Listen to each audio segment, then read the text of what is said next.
what's going on, y'all? It's M.I.B. What we're about to do is we're watching wrestling gifts today. This one's called Everybody Hates Rey Mysterio. Now look, despite the title, if you're watching, or I would like to assume that the majority of people love Rey Mysterio. I've been a Rey Mysterio fan myself. This man's career has gone over decades, and I don't think I've legitimately met one person who hates Rey Mysterio. But if you guys have watched wrestling at all in the past like 2 decades, you know, especially in storyline, everybody hates this man. People are always turning on him, Eddie, his son, or he even has a title reign that lasts less than 24 hours.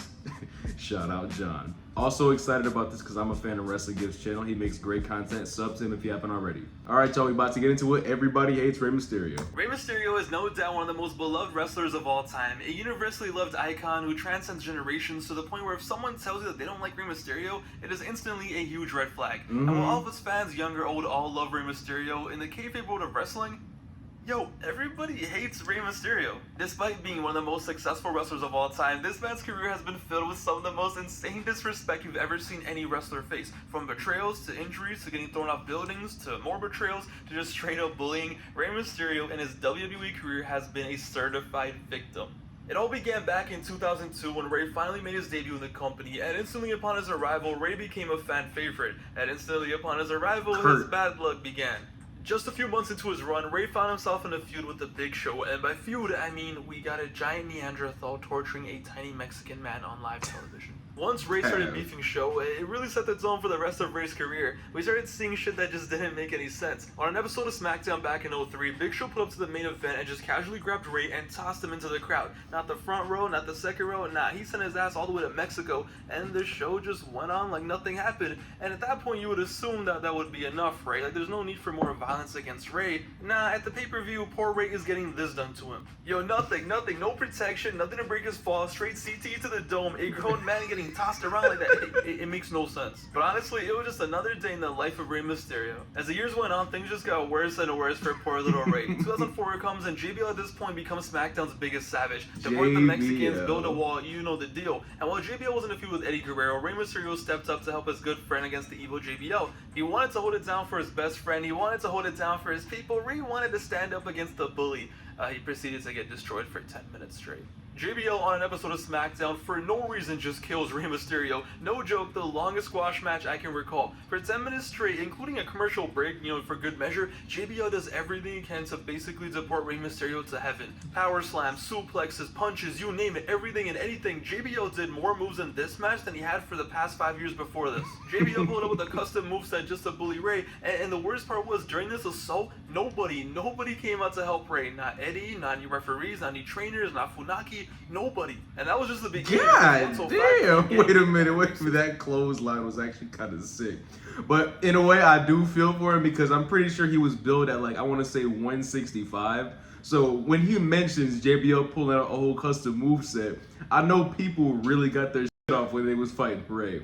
Seeing a grown man get slammed against the steel post, I'm just like, my God. And the worst part was, during this assault, nobody came out to help Rey. Not Eddie, not any referees, not any trainers, not Funaki, nobody. And that was just the beginning, because 105 came, getting beat up by a racist was the least of his worries. 2005 was the infamous year in which Rey was just supposed to be in a nice cute little tag team with his best friend, all fun and games with Eddie Guerrero. Instead, it turned into a situation where Rey almost lost custody of his son. Wait, what? Eddie and Rey, while tag team partners, ended up having a friendly competition to see which of the two were truly better, and when Eddie kept losing the one-on-one matches, let's just say it became personal. Eddie lost to Mysterio 2 times in a row, and he was like, you know, screw it, I'm breaking up a happy home, and proceeded to tell the world that he was indeed Dominic's papi. For a solid 3 months of television, every single week, Rey Mysterio would come out and get bullied by Eddie Guerrero, his former best friend. Week in and week out, he was reminded that Eddie was Dominic's true papi, and that Eddie wanted him back. Poor Rey pulled up to the company 3 years prior to this, right? He was all excited, like, yay, I'm gonna be Cruiserweight champion, I get to work with my friends again, my son will get to see me wrestle every week. Yeah, fast forward 3 years, your son is getting taken away from you, buddy, get ready to learn Chinese. It is one of the most insane and infamous storylines the company's ever done, and it's like, of course, it's Rey Mysterio getting clapped, of course he's the one getting betrayed by his best friend. And of course, it's him having to participate in a ladder match with the custody of his son on the line. One thing Pav did miss, and I wish he had touched on, was the heel turn by Eddie to Rey. As a kid, I think that was my personal favorite heel turn. Like, watching him actually rip Rey's mask apart and bloody him up, like, that traumatized me, because I think I was probably about 9 years old when that happened. I'm looking right at Rey Mysterio, one of my favorite wrestlers, like, basically damn near dead. Well, in my eyes at the time. Most definitely one of my favorite feuds growing up, too. And his son's getting taken away from him. But Rey holds it down for his son and he proves to us that he's a top-tier father. The year ends with a sad passing of Eddie Guerrero, and Rey ends up in a tag team with Batista. They become best friends, and it was a really fun friendship that we saw form out of nowhere. Rey, though, at this point becomes a man on a mission, because despite the issues he had with Eddie, after Eddie's passing, he reps his old best friend like there's no tomorrow. Rey tells the world that he's going to go and win the 06 Rumble and go on to Mania and become world champion, not only for himself, but for the late, great Eddie Guerrero. And he wins the 06 Rumble against all odds, repping Eddie to the fullest, and it's like, wow, finally, Rey did something. Rey's going to go get his moment at Mania. Finally, for a few months, Rey might not get bullied. Things are finally looking good for him. And you know, at this point, there's no one to betray him either. No, remember, this is the Rey Mysterio story. Everybody hates this guy.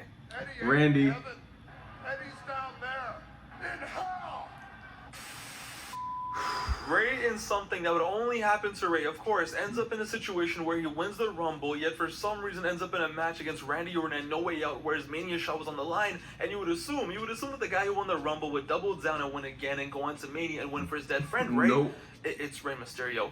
Rey loses a match to Randy Orton and gets absolutely bitched. I don't know what else to describe it, and he's out of the main event of WrestleMania, and I swear, after this happened, it was like the most depressing 2 weeks of SmackDown I've ever seen. Bro, Randy Orton, I love Randy Orton, my second favorite of all time, but he is such a scumbag.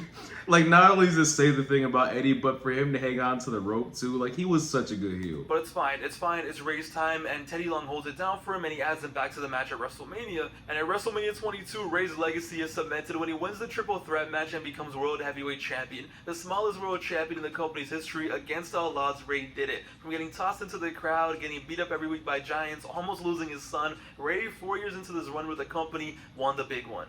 And it was such a sweet moment. He won the title, he celebrated with Eddie's family, he celebrated with Vicky, Eddie's widow, he celebrated with Chavo, Eddie's nephew. His own family was nowhere to be seen, but you know, it's fine, I guess. He did it for Eddie, and what a win it was. And this began one of the greatest title runs of all time.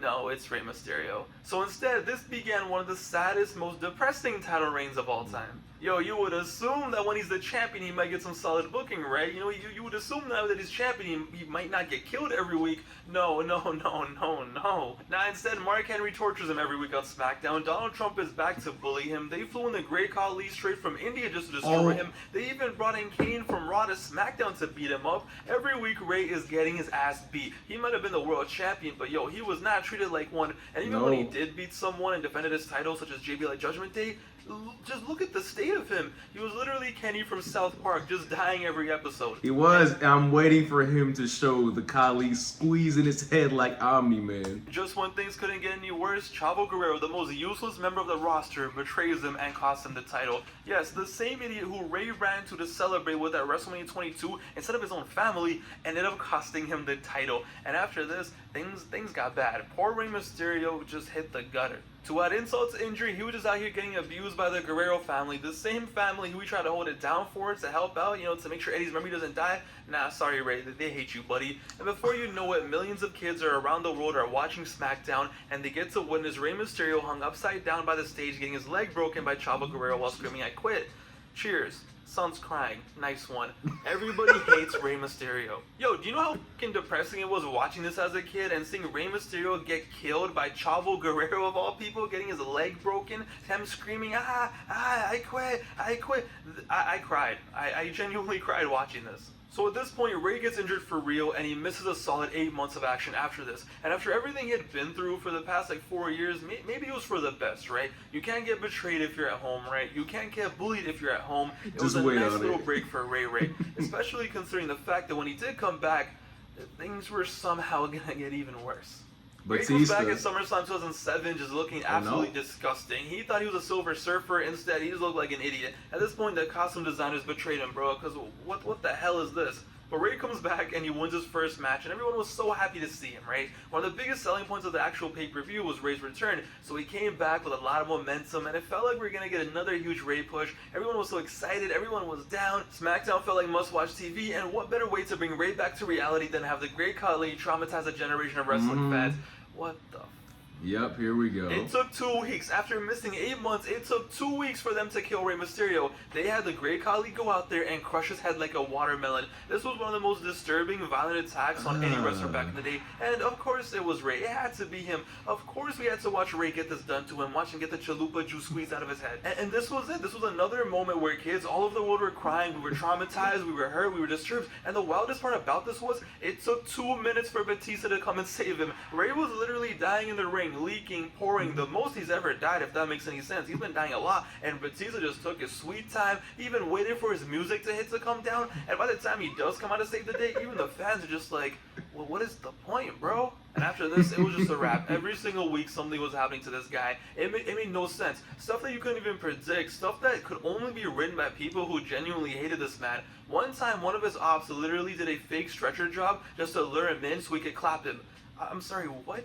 Big Show comes back to the company, who's the first person even know for that. no reason. What do you think? Rey Mysterio is a wrestler who always shows love to his fans when he comes out, right? How does he get repaid for that? How does he get thanked for that? How about getting clapped like this? Next thing you know, he's getting his mask taken off on pay-per-view. He's running for his life, and just to make things even worse for him, his family's getting traumatized again on live TV because they hadn't taken enough before. And by 2009, it's like, wow, it's been a few years since he got betrayed. So what time is it? Hey Batista, it's your time to shine, Playboy. And just like that, another one bites the dust. Another friend turns on Rey. By 2010, it was sad. It was actually depressing. Every year, somehow, the bullying, the betrayals, everything just got worse for him. It's like nobody cared about him. Nobody ever helped him. Nobody ever wrote out for him. And if they ever did, it was always too late. Yep. And what's actually kind of sick is usually after somebody betrayed him, whether it be Batista, Eddie, Dom, their careers, or at least, their time as a heel is great. I'm not sure if attacking Rey gives it that much of a head start,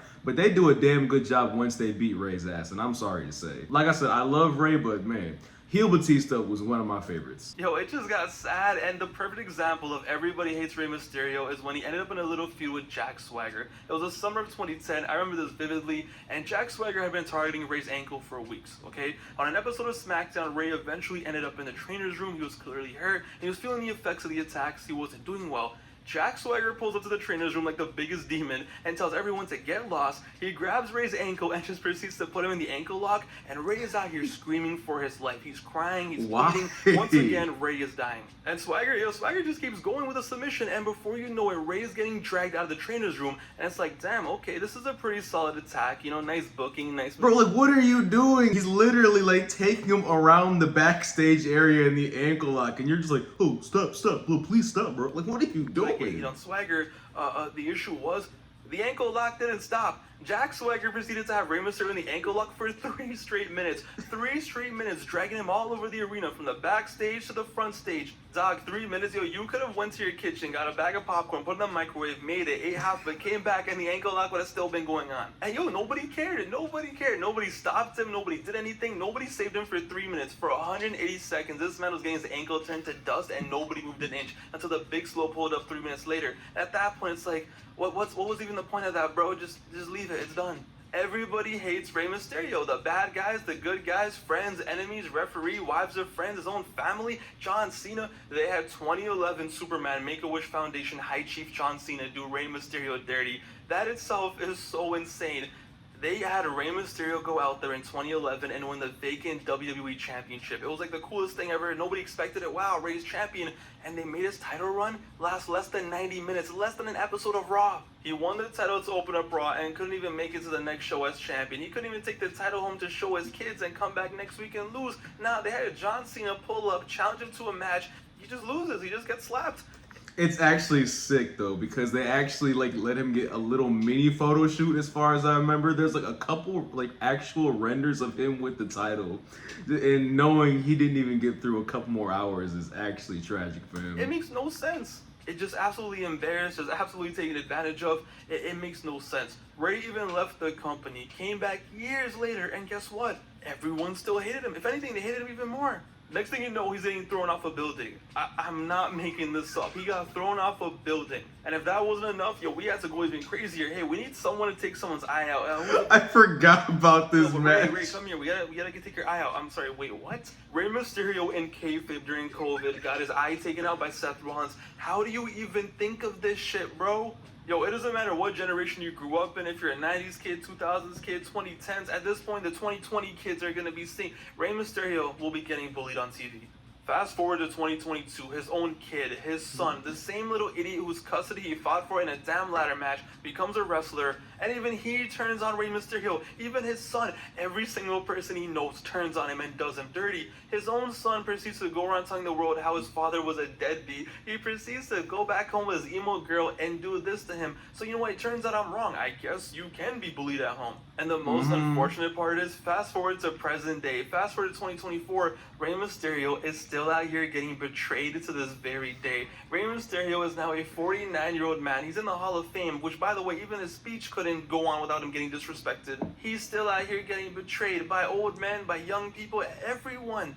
The more things change, the more one thing always stays the same, and that's Rey Mysterio getting clapped. Like, at this point, the only thing left is for someone to pull up and shoot him for real, and at this point, I wouldn't even be surprised. 20-year history of betrayals, friends turning on him, family turning on him, bullying, eyes getting poked out, thrown off buildings, broken legs, broken everything, whatever you name it, this man has been through it all. And we reached a point where it's like, yo, everybody except us, the fans, for the past 20 years has clearly hated Rey, right? So the question is, have we been bamboozled? Is Rey Mysterio the problem? I mean, yo, when you look back at it, when you look back at all this stuff, I mean, his best friend turned on him, his family, his own son, his close friends, his colleagues, Batista, Eddie Guerrero, you name it. Maybe there's a reason why nobody came out to save him when he needs saving until it's too late. Maybe Rey is the problem. Dumb. And it just gets you thinking. It doesn't make any sense. Well, what if Rey Mysterio was a deadbeat father? I mean, he did tweet this back in 2013. Yeah, you can't wait to beat my kids, Rey, huh? Is that what you said? Why didn't Rey just let Eddie win his match back in 05? Was his ego really that big that he risked destroying his family just to win a few matches? All these things, when you really look at them together, it's like, hey, maybe Rey was the problem. So I guess the question is Rey Mysterio the biggest victim in wrestling history? Yes. Or is Rey Mysterio the biggest problem in wrestling history? I think it's time we have a very uncomfortable conversation about Mr. Mysterio. Stop. Let me know in the comments down below. Is Rey Mysterio really a victim, or is he the problem? I don't know. Just been noticing some things. Alright, so listen, I personally think he's a victim because everyone who gets close to him at some point in storyline ends up betraying him somehow, some way. The most lovable faces I'm talking about. Batista, Eddie, I'm just like, man, I just can't even imagine. Like, the family of Eddie Guerrero is jumping you a year after he passes. I'm like, that says a lot about Rey Mysterio. A great video about wrestling gifts. I really enjoyed this one. If y'all did too, go ahead, like, comment, subscribe. I'm gonna see you in the next one, y'all. Be smooth.